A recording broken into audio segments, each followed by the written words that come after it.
The quantum energy storm unleashed from Europa lit up the solar system like a second sun. The concentrated power of the Nexus fleet's own attack, amplified and refined through human quantum technology, struck with devastating precision. Hundreds of enemy ships vanished in an instant, their quantum cores overloaded by their own reflected energy. 60% of enemy fleet neutralized, Lieutenant Rodriguez reported, his voice steady despite the spectacular destruction displayed on the tactical screens. Remaining vessels are attempting to regroup, but their quantum drives are destabilizing. Admiral Patel watched as Supreme Overseer Zarl's flagship listed to one side, its crystalline structure crackling with residual energy. "Open a channel," she ordered. One last time. Zarl appeared on screen, his multiple eyes dimmed, his proud bearing diminished. The command center of his vessel showed signs of severe damage.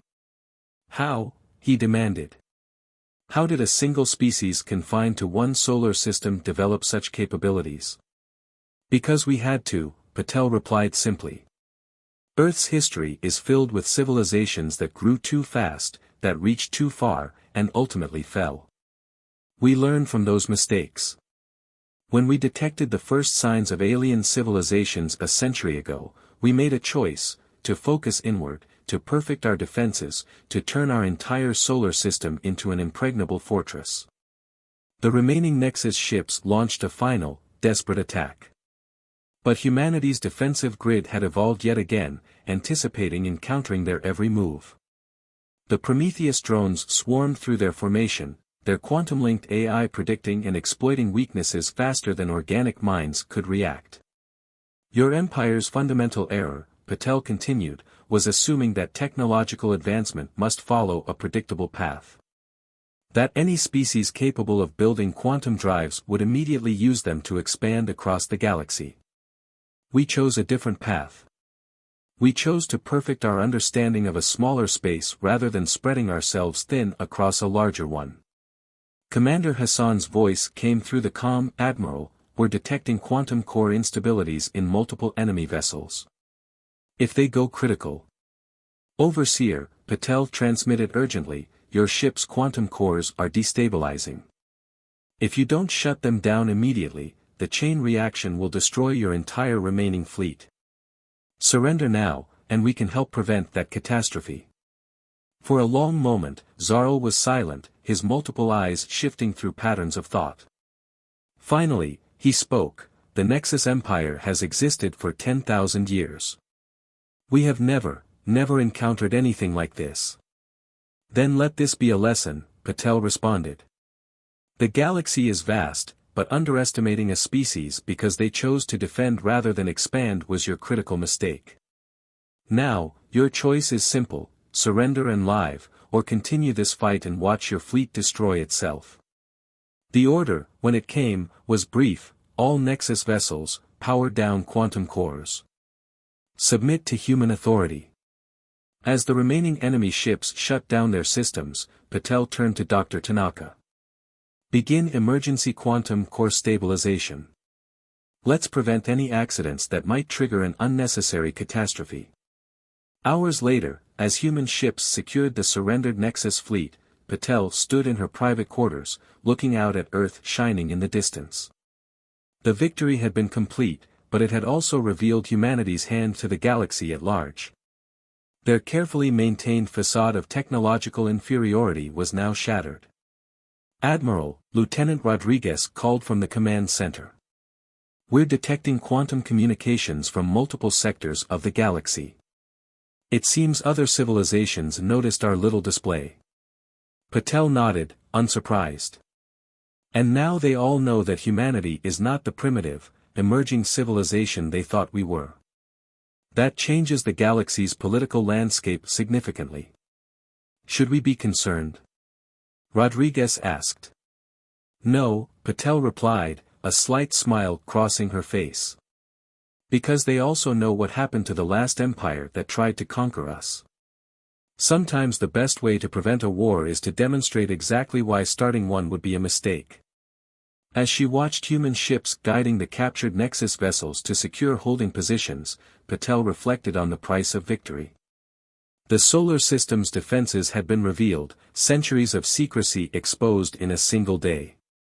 But perhaps that exposure was itself a shield. After all, what empire would dare challenge humanity now? The age of pretending to be weak was over. The age of humanity as a recognized power had begun. And if any other civilizations were considering hostile action, the wreckage of the Nexus fleet served as a stark reminder: sometimes the most dangerous opponent isn't the one who conquers the stars, but the one who fortifies their home and waits patiently for others to make the first mistake. The emergency session of the United Earth Council erupted into chaos as Admiral James Warren slammed his fist on the polished obsidian table. Holoprojections flickered around the chamber, showing real-time feeds from colonies across human space, all reporting the same thing: massive Kavari vessels appearing in their skies. "We have 19 hours left before their deadline," the Admiral growled, "and evacuating even our closest settlements is proving impossible. The Ganymede colony alone has 3 million civilians." Director Nadia Volkov of Earth Intelligence stood, her silver hair catching the light from the emergency displays. "The Kavari knew this when they gave us their ultimatum. This was never about giving us a chance to withdraw, it was about forcing us into an impossible situation." The UES Horizon sensor data played in the center of the room, showing detailed scans of the Kavari vessel. 36 hours had passed since Captain Reyes's encounter, and Earth's best scientists had been working around the clock to analyze the data. "Their technology operates on principles we barely understand," Dr. Kenzo Tanaka, Earth's leading xenotechnologist, explained. "Their hulls appear to be composed of some form of programmable matter, allowing them to reconfigure their ships at will. Their energy readings suggest they're harnessing power at a quantum level we've only theorized about." The chamber fell silent as a new alert flashed across all screens. A junior officer burst through the doors, face pale. "New Kavari ships just appeared in the Proxima Centauri system. They're not attacking. They're building something." Massive structures were taking shape in the space around humanity's first extrasolar colony. The Kavari ships seemed to weave reality itself, creating vast networks of unknown purpose. Similar reports began flooding in from other systems: Eden, 2, Nova Terra, the Arcturus mining station. "They're not just claiming territory," Director Volkov realized, her eyes widening. "They're fortifying it. Creating a barrier between Earth and our colonies." Admiral Warren's tactical display updated with the latest positions. "They're isolating us. Cutting off our resource supply lines, our evacuation routes, our ability to defend our outer settlements." The council chamber's AI assistant projected casualty estimates and economic impacts. Without access to its colonies, Earth would lose 60% of its critical resource supply within months. Millions would be stranded, separated from their families. But it was Dr. Tanaka who noticed something else in the data. "Look at the pattern of their deployments," he said, manipulating the holographic display. "They're not just building barriers. These structures, they're creating a network. Each installation connects to others through some form of quantum entanglement. They're building infrastructure for long-term occupation." A message flashed across every screen in the chamber: more Kavari ships detected, this time near Saturn. Earth's early warning systems registered energy signatures orders of magnitude larger than the first vessel encountered by the horizon. "They're not waiting for the deadline," Admiral Warren stated grimly. "This is it. The invasion begins now." The Kavari fleet's arrival was unlike anything humanity had prepared for. There were no energy weapon barrages, no waves of fighters, no demands for surrender. Instead, their ships simply appeared within Saturn's rings and began systematically dismantling humanity's automated mining operations. "Get me Captain Reyes," Director Volkov commanded. "The Horizon's encounter gave us our only direct interaction with them. We need." The chamber plunged into darkness as Earth's primary power grid failed. Backup systems engaged, bathing the room in red emergency lighting. Reports flooded in from across the globe: precision strikes had disabled key power distribution nodes simultaneously, without firing a single shot.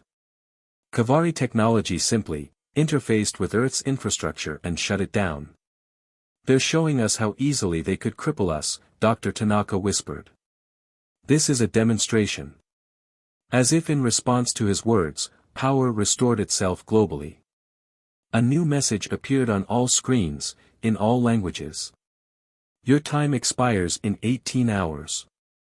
We have demonstrated a fraction of our capabilities. Choose wisely. Admiral Warren turned to the council, his face set with grim determination. We can't evacuate in time. We can't match their technology. But we can't surrender our people to isolation and subjugation either. Director Volkov nodded, already accessing classified files on her secure terminal. Then we implement the Lazarus Protocol. It was developed for extinction-level events, but this qualifies. We've hidden certain projects from the public. Technologies deemed too dangerous to develop openly. Black box research sites, Dr. Tanaka realized. The ones even I wasn't cleared to know about. Correct, Volkov confirmed. And now we activate them all. The Kavari think they know humanity from our history, our broadcasts, our visible technology. They don't know about the experiments we conducted in secret, the discoveries we kept hidden even from ourselves. The Council voted unanimously to authorize the Lazarus Protocol. As alerts continued to pour in from across human space, humanity prepared to reveal its own hidden capabilities. The next 18 hours would determine not just the fate of their species, but whether humans would be remembered as yet another civilization that fell to the Kavari Empire, or as the ones who finally stood their ground. They had shown humanity their power. Now it was time to show them humanity's determination. Deep beneath the Atacama Desert, in a facility that didn't officially exist, Dr. Yuki Nakamura stood before a chamber that defied conventional physics.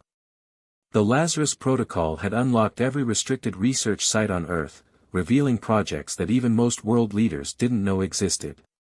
Project Oracle is ready, she announced to the holographic figures of the Emergency Response Committee.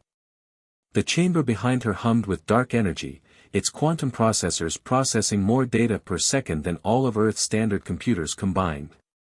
The facility shook as another Kavari demonstration of power rattled the planet's surface. With just 6 hours remaining before their deadline, the alien empire had begun systematically disabling military installations worldwide, without firing a single shot. Show them, Admiral Warren's hologram commanded. Dr. Nakamura gestured, and Oracle's main display activated. 3 years ago, we detected an anomaly in quantum space. Something was creating ripples in reality itself. We now know it was Kavari ships traveling through what they consider their territory. Oracle was built to study these disturbances, but it became something more. It learned to predict them. The display showed a complex web of quantum signatures. We can track their movements through subspace. More importantly, we've mapped their entire network. Their quantum architecture has a pattern, and Oracle has decoded it. Director Volkov's hologram leaned forward. Are you saying we can predict where they'll appear? Better, Nakamura smiled. We can disrupt their transit corridors. The technology they use to simply appear anywhere they want. We can destabilize it. Across the globe, other black sites were revealing their secrets. In an underwater facility near the Mariana Trench, Dr. Marcus Ibrahim unveiled Project Prometheus, a revolutionary energy weapon system that used Earth's magnetic field as a power source. Beneath the Antarctic ice, Dr. Fatima al-Rashid demonstrated the fruits of Project Aegis, a planetary shield system based on quantum entanglement. They thought they had us cornered, Admiral Warren observed, watching the reports flood in. They didn't realize we've been preparing for something like this for decades. But it was in an orbital facility, hidden in plain sight disguised as a defunct satellite, that humanity's most ambitious secret project waited. Dr. Victor Santos, his dark eyes reflecting the stars beyond the station's windows, initiated the final sequence for Project Genesis. The Kavari's programmable matter technology is impressive, he reported to the committee. But we discovered something similar in the ruins on Mars 20 years ago. We've been reverse engineering it ever since. Genesis isn't just a weapon, it's an entirely new way of manipulating reality. The deadline approached as Earth's hidden projects came online one by one. The Kavari ships maintained their positions, likely assuming their demonstrations had cowed humanity into submission. They didn't detect the quantum pulse that Oracle sent through their network, mapping every ship's position. They didn't notice the Genesis satellites deploying from their camouflaged positions, their surfaces rippling with the same programmable matter technology the Kavari thought was their exclusive domain. With 1 hour remaining, humanity played its hand. Project Oracle deployed its quantum disruption field, temporarily severing the Kavari's network. Their ships, for the first time, found themselves unable to simply disappear and reappear at will. Prometheus stations activated worldwide, tapping into Earth's magnetic field to create a weapon that could match Kavari energy levels. The Aegis shield shimmed into existence around Earth's atmosphere, its quantum-entangled particles creating an impenetrable barrier. And Genesis revealed itself, not as a traditional weapon, but as a system that could match and counter the Kavari's matter manipulation abilities. The satellites began transforming, growing, replicating using the very technology humanity had discovered and kept hidden. The Kavari flagship, still hovering near Saturn, transmitted immediately, "This is impossible. Our scans showed no such capabilities." Admiral Warren's response was transmitted globally and to every Kavari vessel, "You studied our past, our visible technology, our conflicts. But you missed something fundamental about humanity. We learn. We adapt. And we plan for threats we haven't even seen yet. These technologies are beyond your civilization's development stage," the Kavari commander replied. "You cannot have developed them independently." Dr. Nakamura took over the transmission. "We didn't. We found fragments of advanced technology throughout our solar system, including some left by your empire eons ago. We studied them. Improved them. Combined them with our own innovations. While you watched our surface development, we worked in secret, knowing that one day we would meet a civilization like yours." The Genesis satellites continued their transformation, forming a network that mirrored the Kavari's own infrastructure. Earth's hidden projects had given humanity teeth, turning what the Kavari expected to be a simple subjugation into something very different. "You have a choice," Admiral Warren announced. "Withdraw and acknowledge humanity's sovereignty, or discover exactly how many more surprises we've kept hidden. Your deadline expires in 30 minutes. Choose wisely." As the ultimatum hung in space, humanity's secret projects stood ready. The true test of their capabilities, and the real battle for Earth's future, was about to begin. The Kavari Empire's response came not in words, but in action. As their deadline expired, their ships launched a coordinated attack that would have annihilated Earth's defenses, if they had been what the Kavari expected. Instead, their energy weapons splashed harmlessly against the Aegis shield, its quantum-entangled particles absorbing and redistributing the force across the entire network. Dr. Al-Rashid's voice rang through Earth's command centers, "Aegis is holding at 98% efficiency. The theory was correct, their weapons can't break quantum-locked barriers."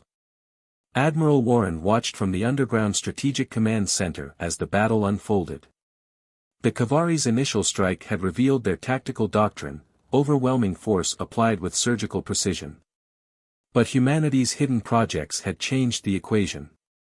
"Oracle has mapped their entire attack pattern," Dr. Nakamura reported, her hands dancing across quantum-linked controls. "They're trying to establish new transit corridors to bypass our disruption field. Adjusting frequencies now." The massive Kavari vessels found themselves truly bound by conventional space for the first time in their recent history. Their attempt to simply relocate their fleet behind Earth's defenses failed as Oracle's disruption field adapted to each new frequency they attempted. That's when they witnessed the true power of Project Genesis. Dr. Santos's voice was steady as he gave the command, "Genesis nodes, initiate primary sequence. Show them what we learned from their ancestors." The Genesis satellites, now a network of programmable matter as vast as the Kavari's own infrastructure, began to move. Not as separate units, but as a single, fluid organism. The technology humanity had discovered in those ancient Mars ruins proved to be more than just a curiosity, it was a key to understanding how reality itself could be manipulated. Impossible, the Kavari transmission cut through all frequencies. Those are precursor patterns. You cannot have mastered them. We had decades to study them, Dr. Santos replied. While you used this technology as you found it, we took it apart, understood it, improved it. Evolution doesn't just apply to biology. The Genesis network engaged the nearest Kavari battle group. The programmable matter flowed like liquid metal, adopting forms that countered each Kavari strategy. When they attempted to reconfigure their ships, Genesis matched and nullified their changes. When they tried to concentrate their firepower, Genesis created quantum-linked barriers similar to Aegis. But the Kavari Empire hadn't conquered 1,000 civilizations without learning to adapt. Their flagship, still holding position near Saturn, initiated what appeared to be a self-destruct sequence. Energy readings went off the charts. "They're not destroying themselves," Dr. Nakamura shouted. "They're converting their entire mass to energy to power something massive." The space around Saturn began to distort. Even with their normal transit capabilities disrupted, the Kavari had one last card to play. A weapon that could tear space itself apart. Genesis network, full defensive configuration, Dr. Santos ordered. Aegis, redirect all power to the outer barrier. Prometheus stations, prepare for maximum yield. Admiral Warren's tactical display showed the impossible energies building up around the Kavari flagship. They're going to try to rip a hole in spacetime itself. If they succeed, they could pull Earth into a dimensional rift. But Dr. Nakamura was smiling. That's exactly what we wanted them to do. Oracle wasn't just built to track their movements. It was designed to understand the fundamental forces they manipulate. Lieutenant Zhou, are you ready? From the UES horizon, now stationed at a classified location, Lieutenant Zhou's voice came through clearly. "Ready, Doctor. The quantum entanglement array is aligned. We can do this." What happened next would be studied by scientists for generations to come. As the Kavari flagship reached critical mass, preparing to tear reality apart, Oracle activated its primary function. The quantum disruption field transformed, no longer just blocking Kavari transportation technology, but capitalizing on the massive energies they were generating. "They're using their own standard protocols," Dr. Nakamura explained as her hands flew across Oracle's controls. "The same underlying quantum architecture they've used for millennia. Oracle doesn't just disrupt it, it can reverse it." The space around Saturn blazed with impossible light as the Kavari weapon reached its peak. But instead of ripping space apart, the energy folded back on itself, contained and redirected by Oracle's quantum manipulations. The Genesis network expanded, forming a massive containment field that trapped the Kavari fleet in their own dimensional pocket. "You have one chance," Admiral Warren transmitted to the trapped Kavari ships. "Your weapon is contained, but we can collapse the field with your fleet still inside it. The choice of how this ends is yours." For the first time since their arrival, the Kavari Empire faced an enemy that didn't just resist, but understood and could counter their most powerful weapons. The next few moments would determine whether this would be the beginning of a devastating war, or something entirely unexpected. The Kavari flagship's response, when it came, would change the course of both civilizations forever. For 3 tense minutes, the Kavari flagship hung suspended in the dimensional pocket created by their own weapon and contained by humanity's technology. Then, something unprecedented happened. The flagship's surface began to shift, its programmable matter rearranging into a configuration no human had seen before. "They're powering down," Dr. Santos reported, watching the Genesis network's readings. "All weapon systems are deactivating. Their quantum matrices are realigning into, is that a communication configuration?" A new voice emerged from the Kavari transmission, older, deeper, carrying an authority that made the previous communications seem hollow in comparison. I am High Commander Vextari of the Kavari Empire. For 10,000 years, we have tested emerging civilizations. You are the first to surprise us in 700 generations. Admiral Warren exchanged glances with Director Volkov before responding. Testing. You threatened our colonies, our people. We presented you with an impossible situation, Vextari interrupted. As we have done with countless others. Most species either surrender immediately or launch a futile resistance. You did neither. Instead, you revealed capabilities that should have been beyond your reach. Dr. Nakamura stepped forward. The precursor ruins. You left them deliberately, didn't you? The technology fragments, the quantum signatures Oracle detected, they were breadcrumbs. Very good, Doctor. There was something like approval in the High Commander's voice. Every piece of advanced technology you discovered was placed with purpose. We have watched for centuries as your species found them, studied them, and did what no other has done, improved upon them. The Genesis Network's displays showed the Kavari fleet restructuring itself, weapons systems transforming into more benign configurations. Around Earth's colonies, their barrier structures began to shift as well. The true test was never about military strength, Vextari continued. It was about innovation, adaptation, and wisdom. You didn't just replicate our technology, you understood it. Enhanced it. Combined it with your own unique developments. The quantum disruption field that blocked our transit network. Ingenious. We never considered our own quantum architecture could be used against us that way. A test, Admiral Warren repeated, his voice hard. You threatened billions of lives as a test. We threatened, yes. But observe, not a single human life was lost. Our demonstrations of power were precisely calculated to avoid casualties. We needed to see how you would respond to an existential threat. Your hidden projects proved something crucial, you plan ahead. You innovate in secret. You prepare for threats you haven't even encountered. These are the marks of a species ready for what awaits. Dr. Al-Rashid's voice cut in from the Aegis Control Center. What awaits? What are you preparing civilizations for? The Kavari flagship's surface rippled again, projecting a massive hologram visible from Earth's surface. It showed galaxies, countless stars, and something moving between them, vast, dark shapes that defied comprehension. There are older empires than ours, Vextari explained. Ancient beings that see younger civilizations as resources to be harvested. We were tested as you were, 10,000 years ago. Since then, we have sought others capable of standing with us against what comes from between the galaxies.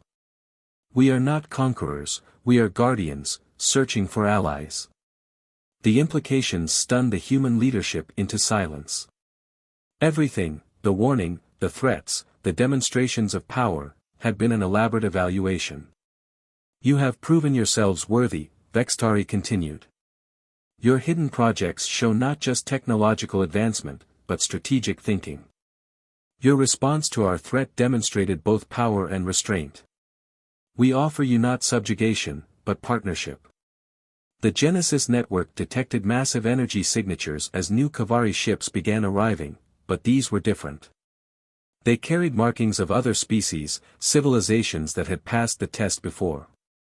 The true Kavari Empire is not what we first appeared to be, the High Commander's hologram showed the vast alliance they had built. We are a coalition of species who have proven themselves ready to face the greatest threats to life in our galaxy. Today, humanity joins our ranks, not as subjects, but as equals. Admiral Warren stood, facing the hologram. And if we refuse? Then we withdraw, honor your sovereignty, and hope you will be ready when the Ancient Ones return. The choice, as it has always been, is yours. Dr. Nakamura's Oracle interface pulsed with new data, the Kavari were sharing their full technological database, freely offering knowledge that would advance humanity by centuries. "They're giving us everything," she whispered. "All their advancements, their discoveries. Knowledge freely shared with proven allies," Vextari confirmed. "Your hidden projects showed us your potential. Now we offer you the means to fulfill it." As dawn broke over Earth, humanity faced not the end they had feared, but a beginning they had never imagined. The Kavari Empire's arrival had indeed changed everything, just not in the way anyone had expected. The real challenge, it seemed, was just beginning.